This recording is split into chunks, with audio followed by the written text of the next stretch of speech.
Hey everyone, and welcome to another video. I am Simply G, and today I'm going to be talking about my first impressions for Volume 1 of Heavenly Delusion by Masakazu Ishiguro.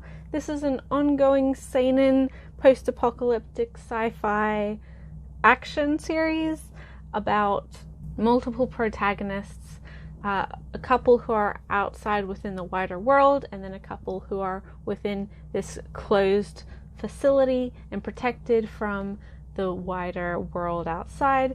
It's a really interesting title that is published in Afternoon Magazine by Kodansha, so the same magazine that Blam and Blue Period, Discommunication, Eden It's an Endless World.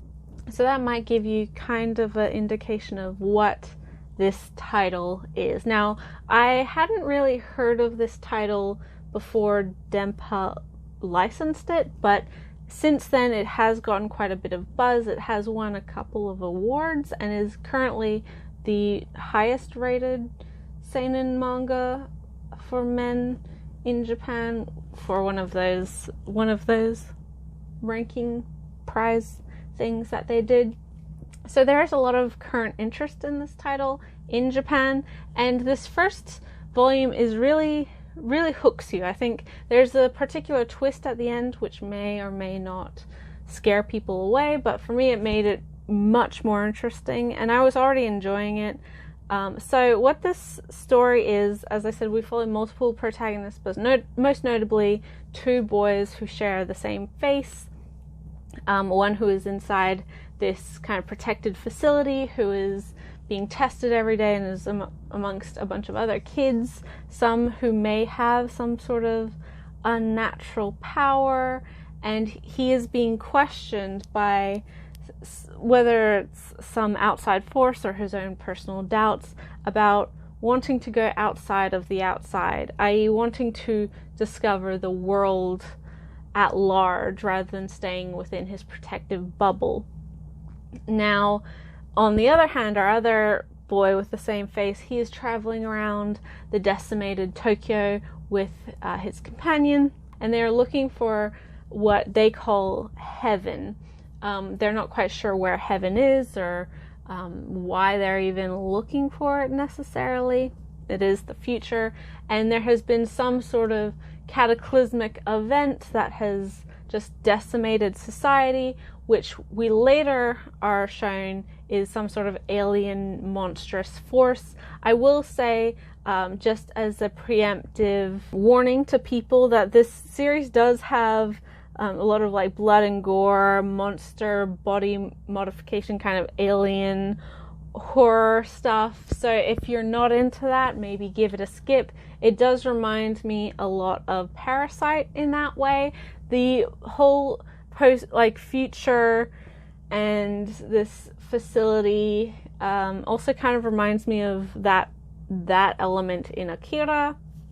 Not quite sure whether or not that will stay the same going forward, but it is very reminiscent of these other titles that have a similar-ish setting. So if you are enjoying or have enjoyed those in the past, then I do think this is a pretty solid one to start with. I like the two simultaneous stories at once. You do jump between the two, and you get a little bit of insight for both parts. Our protagonists as a whole are fairly mysterious. It is a story with this first volume that doesn't give you a lot of answers, but it doesn't need to. It really is kind of just drawing you in initially. But I will say that the twist, one of our characters is transgender. So if you are looking for genre fiction with an LGBT character, then this is also pretty good for that. Historically, sci-fi and sort of post-apocalyptic media has been great for a lot of LGBT representation, a lot of gender questioning, even within manga, things like They Were 11 and anime from the New World. There's a lot more flexibility with gender expression and sexuality expression, I find, in those settings. Number 6 is another example of that as well.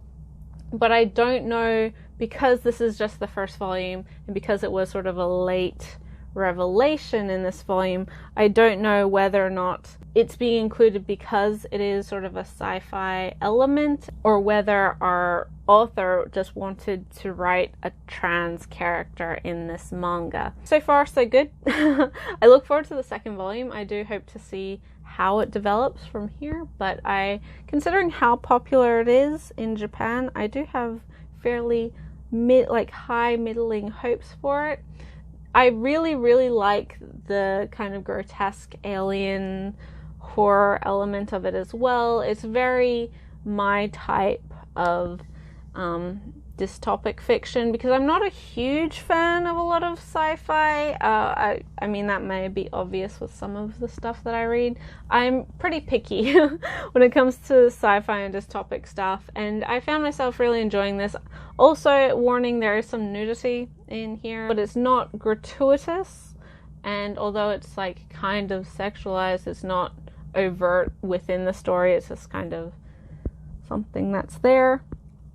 Yeah, I think there's a lot of potential with this story. I do think that the final twist of one of our characters being transgender may put some people off or may surprise them, but honestly, when looking at the character and the story leading up to it, it's not inherently surprising. I think there's a lot of elements to this character that could tip off a reader as to something more going on with them. So yeah, I'm really hoping that this is another sort of LGBT genre fiction piece in the same line as Number 6 and From the New World and They Were 11 even, but we'll have to see. So far so good, and I do really like this particular book from Dempa. They've done a great job. There's 3 volumes in Japan currently, so it hasn't been running for a super duper long time, but I look forward to volume 2. And yeah, check it out if it sounds interesting to you, and I'll see you in the next video, guys. Bye till then.